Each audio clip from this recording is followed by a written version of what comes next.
के सभी चिकित्सालयों में जल्द ही शुरू होंगी ओपीडी सेवाएं।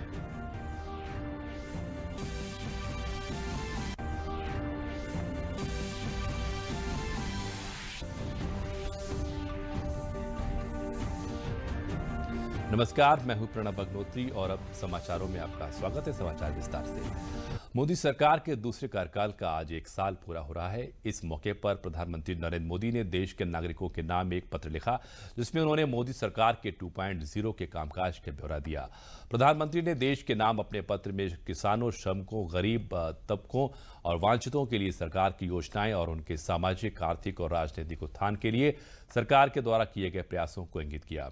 इसके साथ ही उन्होंने पत्र के माध्यम से नए भारत को लेकर सरकार की दूरगामी सोच पर भी अपना नजरिया पेश किया। आइए देखते हैं कि क्या है प्रधानमंत्री के पत्र की 20 प्रमुख बातें।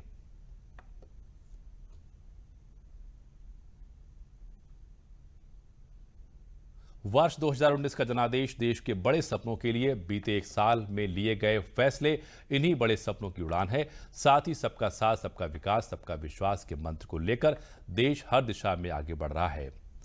साथ ही आर्टिकल 370 हटाना, राम मंदिर निर्माण, ट्रिपल तलाक पर कानून, नागरिकता संशोधन कानून, चीफ ऑफ डिफेंस स्टाफ पद के लिए गठन जैसे बड़े फैसले लिए गए। गरीबों, किसानों, महिलाओं, युवाओं को सशक्त बनाने की लगातार सरकार की प्राथमिकता रही है। जो दूसरा कार्यकाल है, इसके पूरा होने पर पत्र लिखा गया। पीएम किसान सम्मान निधि के दायरे में देश का प्रत्येक किसान, एक वर्ष में करीबन 9.5 करोड़ से ज्यादा किसानों के खातों में 72,000 करोड़ रुपए भेजे गए। 15 करोड़ से अधिक ग्रामीण घरों में पीने का शुद्ध पानी पहुंचाने के लिए जल जीवन मिशन शुरू किया गया। साथ ही किसान, खेत मजदूर, छोटे दुकानदार और असंगठित क्षेत्र के श्रमिकों के लिए मासिक पेंशन की सुविधा। वहीं संसद में कामकाज से दशकों पुराना रिकॉर्ड तोड़ा। कंज्यूमर प्रोटेक्शन एक्ट, चिटफंड कानून में संशोधन, दिव्यांगों, महिलाओं, बच्चों को अधिक सुरक्षा देने वाले कानून बने। साथ ही सरकार के जो निर्णय थे, उससे शहरों और गांवों के बीच जो खाई है, उसे पाटने में मदद मिली। पहली बार गांवों में इंटरनेट का इस्तेमाल करने वालों की संख्या शहरों से ज्यादा है। 1 साल के कार्यकाल के हर दिन 24 घंटे पूरी सजगता और संवेदनशीलता से काम हुआ और निर्णय लिए गए।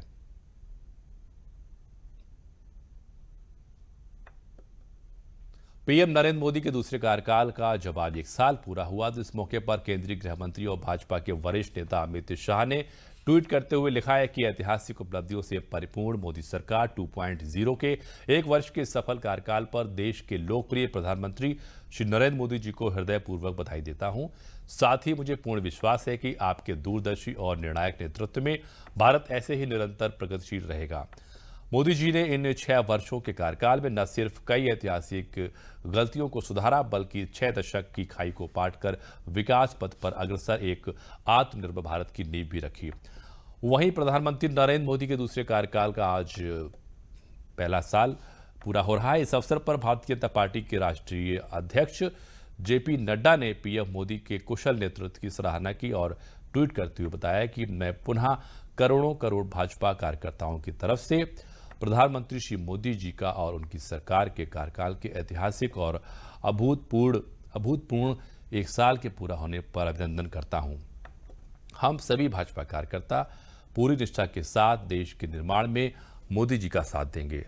दूरदर्शी नीतियों, कर्तव्य निष्ठा से और टीम इंडिया की भावना को मजबूत करते हुए आदरणीय मोदी जी ने देश के लोकतंत्र को नई दिशा प्रदान की।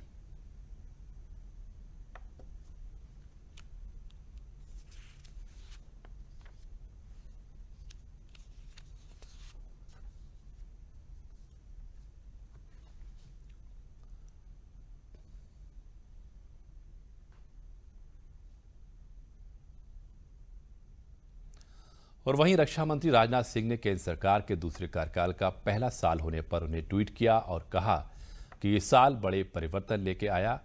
गंभीर चुनौतियों को हमने अवसरों में बदला जा सकता है, ये हमने सीखा।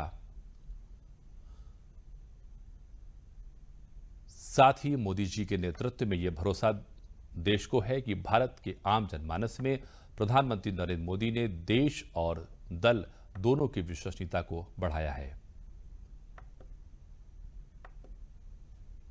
मोदी सरकार के दूसरे कार्यकाल का आज 1 साल पूरा होने पर मुख्यमंत्री योगी आदित्यनाथ ने कहा कि बीता 1 वर्ष भारत सरकार के उन कार्यों के लिए जाना जाएगा जिनकी अभिलाषा दशकों से हर भारतीय जनमानस में रही है।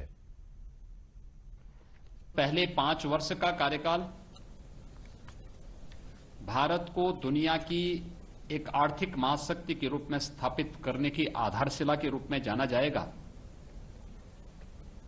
तो द्वितीय कार्यकाल का ये पहला वर्ष उन ऐतिहासिक उपलब्धियों के लिए जाना जाएगा जिसकी वर्षों से, दशकों से, सदियों से प्रत्येक भारतीय जनमानस में अभिलाषा थी। एक ऐसा भारत जो एक भारत हो और श्रेष्ठ भारत हो। मोदी सरकार 2.0 की आज पहली सालगिरह है। इस मौके पर पार्टी ऑनलाइन कई कार्यक्रम करेगी। पार्टी अध्यक्ष जेपी नड्डा फेसबुक पर कार्यकर्ताओं को संबोधित करेंगे और लोगों तक पहुंचाया जाएगा पीएम मोदी का खत। पिछले 1 साल में मोदी सरकार ने बड़े और कड़े फैसले लिए हैं। नरेंद्र दामोदर दास मोदी, जिन्होंने 30 मई को दूसरी बार देश की बागडोर संभाली थी। 2019 में हुए लोकसभा चुनावों में देश ने नरेंद्र मोदी सरकार पर फिर से भरोसा जताते हुए उन्हें पहले से भी ज्यादा बहुमत के साथ फिर से उन्हें शासन चलाने का जिम्मा सौंपा। अपने पहले कार्यकाल से भी विराट जीत के साथ मोदी सरकार सत्ता में आई और तेजी से फैसले लिए। देश में जारी कोरोना संकट के बीच मोदी सरकार 2.0 की पहली वर्षगांठ मनाई जा रही है, जिस दौरान पूरे देश में अभियान चलाया जाएगा। कोरोना को देखते हुए पार्टी इस अभियान को डिजिटल माध्यम से ही चलाएगी। मोदी सरकार के दूसरे कार्यकाल की बात करें तो सरकार ने 1 साल में तेजी से बड़े फैसले लिए हैं। अपने दूसरे कार्यकाल में सबसे अहम फैसला जम्मू कश्मीर राज्य को लेकर सरकार ने लिया। सरकार ने जम्मू कश्मीर से धारा 370 के अधिकांश प्रावधानों को हटा दिया। इसके साथ ही राज्य को 2 हिस्सों में बांट भी दिया। अब जम्मू कश्मीर और लद्दाख 2 केंद्र शासित प्रदेश हैं। मोदी सरकार के दूसरे कार्यकाल में नागरिकता संशोधन कानून लागू किया गया। इसके अलावा मोदी सरकार ने सत्ता में दूसरी बार कदम रखते ही मुस्लिम महिलाओं को 3 तलाक से निजात दिलाने का कदम भी उठाया। 3 तलाक पर पाबंदी के लिए मुस्लिम महिला विवाह अधिकार संरक्षण विधेयक 2019 को लोकसभा और राज्यसभा से पारित कराया। मोदी सरकार ने देश में आर्थिक सुधार की दिशा में अहम कदम उठाते हुए 10 सरकारी बैंकों के 2014 से देखेंगे तो 6 साल पूरे हुए हैं। ये 6 साल में भारत बहुत बदला। गरीब को आवाज मिला, सामाजिक न्याय मिला, जो विभाग अविकसित थे उनको आकांक्षा मिली और कौशल मिला, युवाओं को रोजगार के अवसर मिले। ऐसे में पिछले 1 साल में बड़े बड़े फैसले हुए, जिसमें 370 धारा का हटना, राम मंदिर निर्माण शुरू होना, ट्रिपल तलाक पर पाबंदी लगना, बैंकों का विलय होना और आर्थिक क्षेत्र में सबसे कम कॉर्पोरेट टैक्स वाला देश बनना, बहुत सुधार हुए। मोदी सरकार के दूसरे कार्यकाल में कोरोना संकट भी आ गया, जिससे सरकार बेहतर तरीके से निपट रही है। कोरोना काल में तमाम कड़े निर्णय लेने और उसके प्रभावी तरीके से लागू करवाने में सफलता हासिल करने की वजह से मोदी सरकार की विश्व भर में काफी प्रशंसा हुई। विश्व के तमाम नेता और संगठन मोदी सरकार के साथ साथ पीएम मोदी की भी तारीफ कर चुके हैं।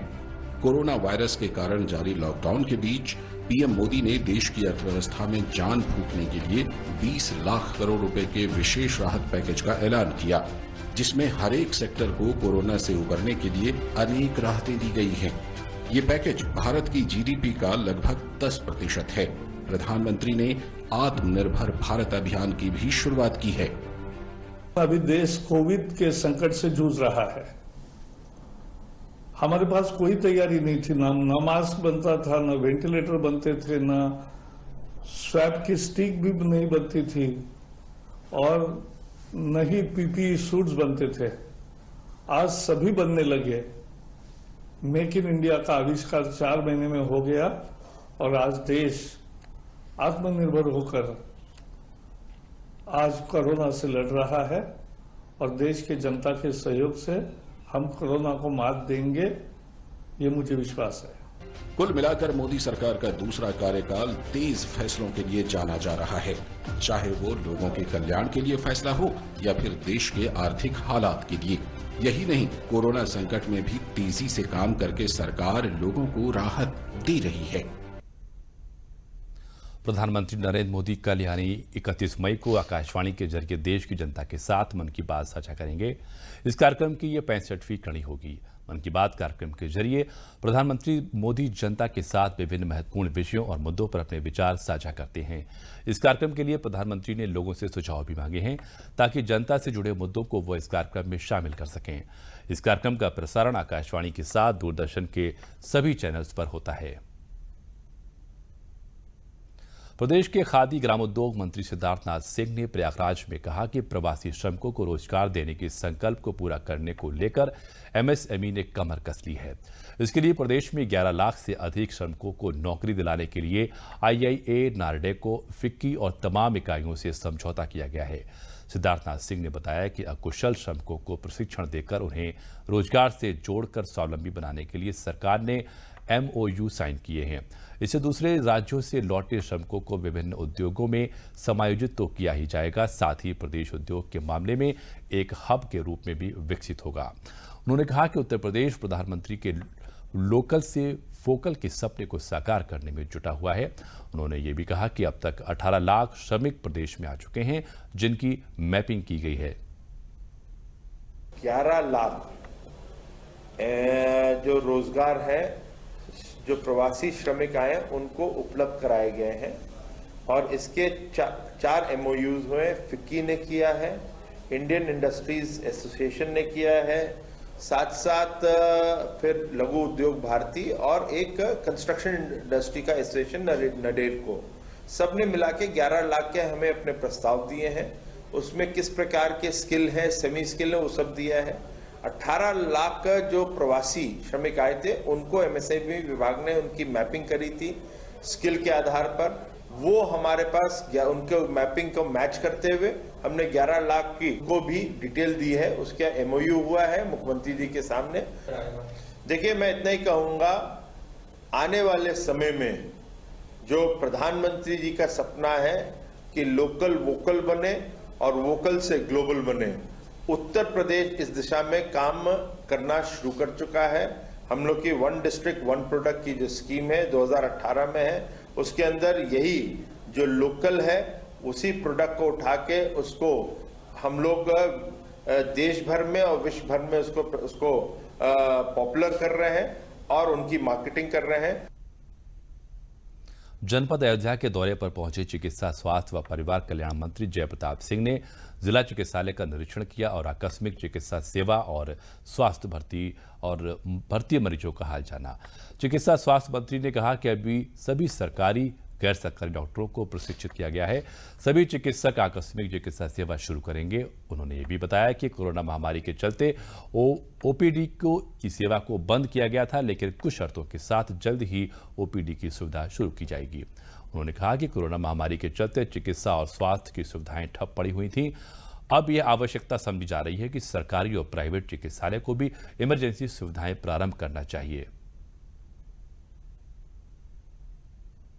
था ना, कोरोना में पूरा रोका गया था। अब हम लोग ने इधर शुरू किया है, उसका एक पूरा प्रोटोकॉल बना के सभी डॉक्टर को, प्राइवेट और पब्लिक, माने गवर्नमेंट का और प्राइवेट के, हर जनपद में हम लोग ने उनको प्रशिक्षण कर दिया। हमारी नोडल टीम है हर जनपद में, मास्टर ट्रेनर है, उनको हम लोग ने ट्रेन करने के बाद उनको बोल दिया है कि अपने आवश्यक सेवाएं को प्रारंभ करें। और उसी समय में मैं यहाँ पर आया हूँ कि यहाँ भी मैं देख रहा था कि कितने शुरू हो गया है और डॉक्टर साहब को मैंने बताया भी कि जितना ज़्यादा हो सके आप शुरू करें। OPD थोड़ा सा हम लोगों ने सीमित किया क्योंकि सोशल डिस्टेंसिंग को ध्यान में रखते हुए थोड़ा थोड़ा करके करेंगे। और वहीं कानपुर नगर पहुंचे प्रदेश के चिकित्सा शिक्षा मंत्री सुरेश खन्ना ने PPE किट और फेस शील्ड पहनकर कानपुर हैलेट अस्पताल और कोरोना वार्ड का निरीक्षण किया। कैबिनेट मंत्री ने मेडिकल कॉलेज के न्यूरोसाइंसेज और मैटरनिटी के कोविड अस्पताल का निरीक्षण किया। उन्होंने वार्ड में जाकर मरीजों से बात कर चिकित्सा सुविधाओं के विषय में जानकारी ली। उन्होंने कहा कि हार्ट, कैंसर जैसी बीमारियों के सीरियस मरीजों को उचित इलाज मेडिकल कॉलेज में मिल सके, इसको प्रत्यक्ष रूप से देखने के लिए निरीक्षण किया गया है। उन्होंने बताया कि हमारे पास पूरी तैयारी है और प्रदेश में कोरोना वायरस के फैलाव को रोकने के लिए जो व्यवस्था की गई है उसमें काफ़ी सफलता मिली है। उन्होंने कहा कि पूरी दुनिया इस बीमारी से प्रभावित है। हमारी कोशिश है कि लोगों के मन से भय निकले और हमारी हर प्रकार की एक्टिविटी प्रारंभ हो सके। कैबिनेट मंत्री ने कहा कि प्रदेश में लेवल 1, लेवल 2 और लेवल 3 के लगभग 77,000 बेड का इंतजाम किया गया है। बाकी लोग सीरियस पेशेंट्स हैं, चाहे वो हार्ट के हों, चाहे वो ट्रामा के हों, चाहे वो कैंसर के हों या सेमी इमरजेंसी वाले हों, उन लोगों को भी प्रॉपर इलाज की सुविधा मेडिकल कॉलेज में मिल सके, ये प्रत्यक्ष रूप से देखने के लिए आज यहाँ पर आए हैं। यहाँ के बाद हम झांसी जाएंगे। अभी हमने काफ़ी पेशेंट से बात की है कि ये होल्डिंग एरिया है, यहाँ पर पहले टेस्ट होता है, फिर उनकी रिपोर्ट आने तक इंतजार किया जाता है। 74 बेड यहाँ है, 70 बेड दूसरी जगह है। अगर वो पॉजिटिव आते हैं तो उनको उस हिसाब से भेज दिया जाता है, और नहीं तो जिस बीमारी के वो पेशेंट हैं उस वार्ड में उनको भेज दिया जाता है। उनकी तैयारी है। हमारे पास उत्तर प्रदेश में इस कोरोना के फैलाव को रोकने के लिए जो व्यवस्था की है, हम संतुष्ट हैं इस बात से कि काफ़ी कुछ हमें उसमें सफलता मिली है। लेकिन जो इसमें कोरोना से या अदरवाइज जिन लोगों की डेथ हुई है उनके लिए बहुत अफसोस भी है, और हम खास तौर से कोशिश करते हैं इसके फैलाव को हर हालत में रोका जाए। और हम बराबर इस बात का दौरा करते हैं जितने दिन से ये कोरोना का महामारी प्रारंभ हुई, तभी से हम कहीं न कहीं किसी न किसी रूप में सड़कों पर हैं, मेडिकल कॉलेज का दौरा भी करते हैं और लोगों से उसकी फीडबैक भी लेते हैं। विधानसभा अध्यक्ष हृदय नारायण दीक्षित ने वीडियो कॉन्फ्रेंसिंग के माध्यम से लोकसभा अध्यक्ष ओम बिरला की अध्यक्षता में एक बैठक में भाग लिया। इस बैठक के बाद उन्होंने कहा कि इस कमेटी का गठन लोकसभा और विधानसभा में व्यवधान न उत्पन्न हो, इसके लिए किया गया था। लेकिन कोरोना के बाद अब इस बैठक में कैसे सोशल डिस्टेंसिंग मेंटेन करते हुए विधानसभा और लोकसभा की बैठक आयोजित की जाए, इस पर भी विचार किया जा रहा है। अन्य देशों में भी तकनीकी के माध्यम से बैठकों में लोग शामिल हो रहे हैं। क्या उसी तरह से यहाँ विधानसभा और लोकसभा की बैठक संचालित की जा सकती है, इस पर विचार किया गया। माननीय लोकसभा अध्यक्ष श्री ओम बिरला जी ने सदनों में व्यवधान रोकने की दृष्टि से एक कमेटी बनाई थी। उस कमेटी में मुझे संयोजक और 7 अन्य विधानसभा अध्यक्षों को सदस्य बनाया गया था। इस कमेटी की पहली बैठक लोकसभा सचिवालय में हुई थी। उसके बाद अगली बैठक कॉमनवेल्थ पार्लियामेंट्री एसोसिएशन की लखनऊ बैठक के दौरान किए जाने पर विचार किया गया था। कतिपय कारणों से बैठक नहीं हो पाई। इस बीच कोरोना के प्रकोप के चलते बैठकें व्यावहारिक नहीं रह गई थी। आज वीडियो कॉन्फ्रेंसिंग के माध्यम से यह बैठक हुई और सदनों में व्यवधान को दूर करने सहित आज के परिप्रेक्ष्य में बैठकों के संचालन पर भी चर्चा हुई। इस समय विधानसभा की बैठक बुलाकर संपन्न कराना फिजिकल डिस्टेंसिंग के लिए बड़ा व्यवहारिक नहीं है। एक सीट छोड़ना या 2 सीटें छोड़ना, ऐसा करके हम बैठक नहीं कर सकते। विचार ये भी आया कि जिस तरह यूनाइटेड किंगडम में, कनाडा में और अन्य देशों में घर से भी बैठक में हिस्सा लेने की तकनीकी विकसित की गई है, भिन्न भिन्न आधुनिक उपकरणों के माध्यम से, क्या वैसा ही उपाय भारत में भी अपनाया जा सकता है? इस तरह दोनों विषयों पर कि तकनीकी के माध्यम से बैठक करना, कुछ लोगों को उपस्थित रहने के लिए कुछ लोगों को उपस्थित रहने से छूट देना, और दूसरे कि सदनों में व्यवधान रोकने की दृष्टि से क्या क्या करना, दोनों पर बहुत गंभीर सुझाव आए। और हमारी आज की इस कमेटी की बैठक में छत्तीसगढ़ को छोड़कर 100% उपस्थिति रही। सभी विधानसभा अध्यक्षों ने बैठक में हिस्सा लिया, उत्साहपूर्वक हिस्सा लिया और हमने उत्तर प्रदेश के सभी विधायकों की तरफ से, माननीय मुख्यमंत्री जी की तरफ से सभी के प्रति धन्यवाद व्यक्त किया और शुभकामनाएं की कि वह सब राज्य पूरे देश सहित कोरोना महामारी से मुक्त हों। शाहजहांपुर में लॉकडाउन के चलते बंद चल रहे स्कूलों के कारण बच्चों की पढ़ाई में हो रहे नुकसान की भरपाई करने के उद्देश्य से शाहजहांपुर के जिलाधिकारी ने यूट्यूब चैनल बनाकर एक अनूठी पहल की है। जिलाधिकारी इंद्र विक्रम सिंह ने बताया कि लॉकडाउन के दौरान बंद चल रहे स्कूलों के चलते बच्चों को दूर दराज गांव में रहते हैं, उनकी शिक्षा में हो रहे नुकसान की भरपाई को लेकर यूट्यूब चैनल बनाया है। इसमें 9 से लेकर कक्षा 12 तक के बच्चों के पाठ्यक्रम से संबंधित वीडियो बनाकर अपलोड कर रहे हैं, जिससे लॉकडाउन के दौरान बच्चे घरों में इससे लाभान्वित हो सके।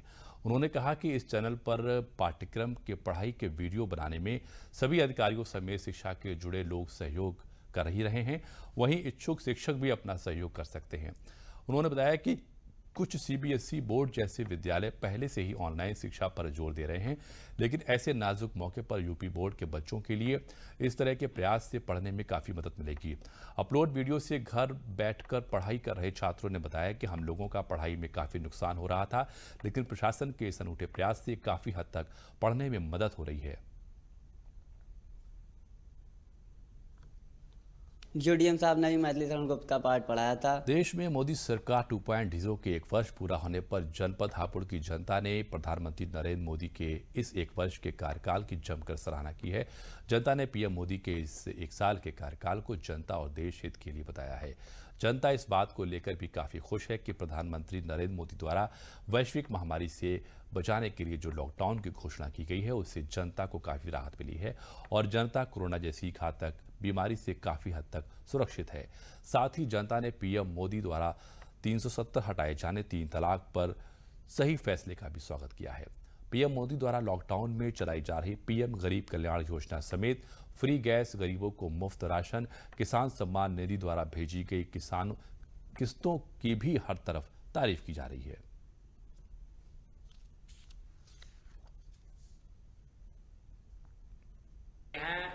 जैसे कि गरीबों के लैट्रिन, बाथरूम, मकान, सर्जिकल स्ट्राइक, देश के लिए 370 हटाना, 3 तलाक और किसानों के लिए 2000 रुपये साल की योजना, 6000 साल की योजना और इसमें 20 लाख करोड़ का जो पैकेज है सभी के लिए। तो ऐसे ऐसे कई काम किए हैं जो कि सराहनीय और अच्छे हैं देश के लिए।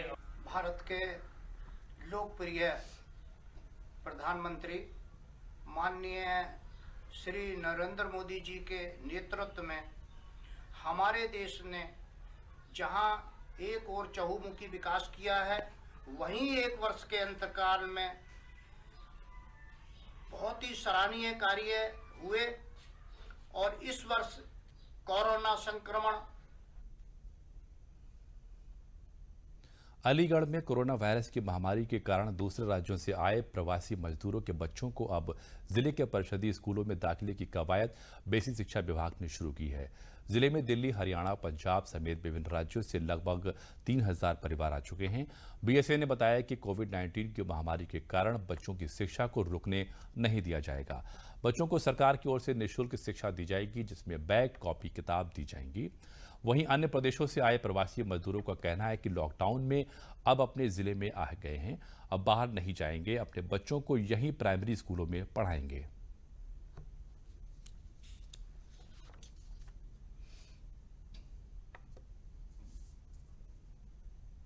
विभिन्न जिलों में जा रहे हैं। अलीगढ़ में भी गुजरात, महाराष्ट्र, पंजाब, हरियाणा, दिल्ली से बहुत सारे लोग आए हुए हैं और इनके साथ साथ इनकी पूरी फैमिली आई है, जिसमें बच्चे भी शामिल हैं।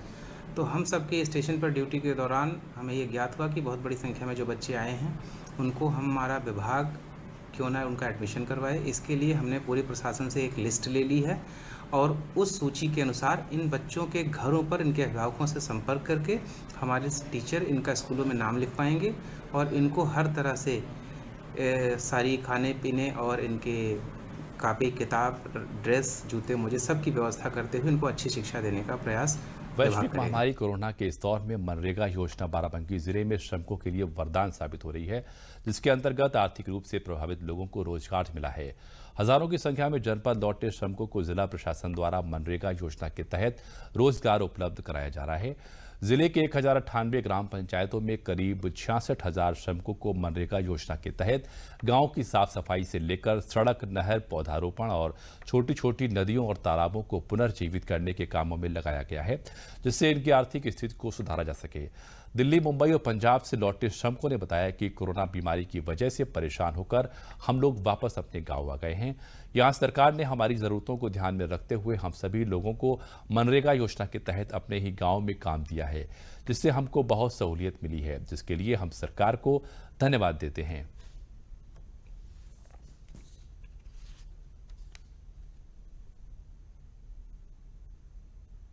हमारे गांव में जो मजदूर भाई बाहर से आए हुए हैं, इस लॉकडाउन में फंसे हुए, उनको यहाँ करके कोई रोजगार नहीं मिला था। फिर प्रधानमंत्री रोजगार योजना द्वारा उनको काम जो जैसे कि मनरेगा में नाली निर्माण, रास्ता पटाई, चक मार्ग और तालाब खुदाई, इनमें उनको काम दिया गया ताकि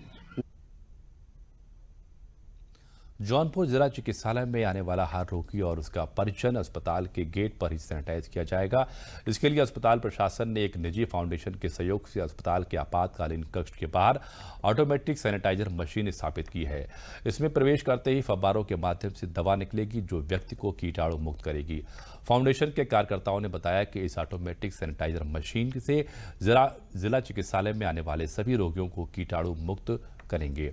साथ ही उन्होंने बताया कि 20 लीटर सैनिटाइजर में लगभग 300 से अधिक लोग पूरी तरीके से सैनिटाइज किए जा सकेंगे। फाउंडेशन के संयोजक ने बताया कि हमारी संस्था कोरोना महामारी के दौरान देश के प्रधानमंत्री नरेंद्र मोदी के आह्वान पर समाज सेवा में जुटी हुई है। आम का निर्यात शुरू होने से आम व्यवसायियों में खुशी की लहर दौड़ गई है। लखनऊ में मंडी सचिव संजय सिंह ने बताया कि कल ही दुबई से 3 टन आम भेजा गया है और हवाई मार्ग द्वारा 700 टन या ओमान, कतर, बहरीन भेजा जाएगा। मंडी परिषद के द्वारा किसानों को आम को निर्यातकों के माध्यम से भेजने पर 6 रुपये प्रति किलो प्रोत्साहन राशि दी जा रही है। यूरोपियन देशों में BHT के माध्यम से और गल्फ देशों में हॉट वाटर के माध्यम से आम भेजा जा रहा है। विदेशों में दशहरी आम की मांग बहुत ज्यादा है। किसान लोग हैं तो अब जो है हम लोगों का आम जो है वो विदेश जा रहा है, इससे गवर्नमेंट ने हम लोगों को छूट दे दी थी। इससे हम लोगों को बहुत फ़ायदा होगी और हमारा सुरक्षित आम भी पहुंच जाएगा, इसलिए हम किसान। आगरा एवं झांसी मंडल के कुछ क्षेत्रों में टिड्डी दल के प्रकोप को देखते हुए कानपुर देहात में प्रशासन सतर्क हो गया है। कानपुर देहात में भी अब टिड्डी के प्रकोप की संभावनाएं बढ़ने लगी हैं। टिड्डी दल का प्रकोप फसलों के लिए घातक होता है। टिड्डी दल के आक्रमण से बचाने के लिए मुख्य विकास अधिकारी ने हेल्पलाइन नंबर जारी किए हैं। मुख्य विकास अधिकारी जोगिंदर सिंह ने बताया कि जिले में टिड्डी दल के प्रकोप की सूचना ग्राम प्रधान, लेखपाल, कृषि विभाग के प्राविधिक सहायकों एवं ग्राम विकास पंचायत अधिकारी के माध्यम से कृषकों तक तत्काल पहुंचाई जाएंगी। नीम ऑयल की 40 मिली मात्रा को 10 ग्राम कपड़े धोने के पाउडर के साथ मिलाकर प्रति टंकी पानी में डालकर छिड़काव करने से भी टिड्डी फसलों को नहीं खाते हैं। साथ ही जिन मिट्टी वाले क्षेत्रों में अधिक संभावना है उनको जुताई करवा दें एवं जल का भराव करवा दें। मुख्य विकास अधिकारी ने कहा कि टिड्डी दल के प्रकोप से संबंधित किसी भी प्रकार की सहायता के लिए मोबाइल नंबर 9454945011 और 6386491400 पर व्हाट्सएप या फोन कर संपर्क किया जा सकता है। से प्राप्त हुई थी। इसके तहत हम लोगों ने कंट्रोल रूम जिला कृषि अधिकारी के फोन नंबर के रूप में स्थापित कर दिया था। इसके तहत हम लोगों ने एक राहत दल, जिसमें मुख्य विकास अधिकारी अध्यक्ष हैं, DD एग्रीकल्चर और जिला कृषि अधिकारी और जिला रक्षा अधिकारी, जिसमें हम लोगों के सदस्य हैं, वो गठित किया गया है। तथा एक एडवाइजरी जारी की गई है किसानों के लिए कि जैसे ही कोई टिड्डी का अटैक, कोई दल यहाँ पर स्थापित होता है, उसकी सूचना लेखपाल या सचिव के माध्यम से जिला प्रशासन को तत्काल अवगत कराएं। इसके अलावा यहाँ पर बलुई मिट्टी है, क्योंकि ये बलुई मिट्टी में अंडा देता है। अगर ऐसी खेती के आसपास बलुई मिट्टी के क्षेत्र है तो उसकी सिंचाई कर दें, उसको कम से कम थोड़ा पानी डाल के उसको गीला कर दें, जिससे वो वहाँ रुक ना पाए। और इसी के साथ समाचार समाप्त हुए। नमस्कार।